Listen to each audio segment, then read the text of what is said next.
Oh, sorry, we record. I was miles away there. Sarah takes, checking question number 7. Sarah takes a number and adds 58. Her husband then divides the number by 11, which gives him the answer of 6. What was the original number? This is algebra. It's just, instead of giving you an X, it's just a number, but it's the same old thing. And it's reverse operations. You know about reverse operations. 3 plus 2 equals 5. 5 take away 2 equals 3.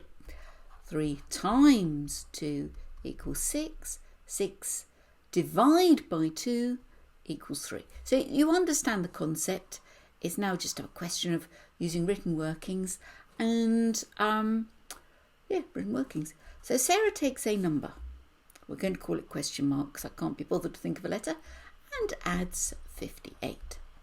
Her husband then divides the number by 11, which gives him the answer 6.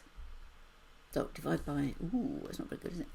Divide by 11, and then the answer is 6. And that's the joy of written workings. You can see where you've gone wrong.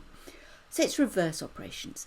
6 times 11. Now, actually, I'm going to do something here because I want to show you where I go wrong regularly.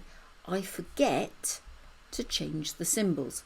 So I'm just going to write it underneath to see if it will help. 6 times 11 is 66. Take away 58. Is that 8? Let's just quickly work it out. 5, 16, take away 8 is 8. Yes, so it's 8.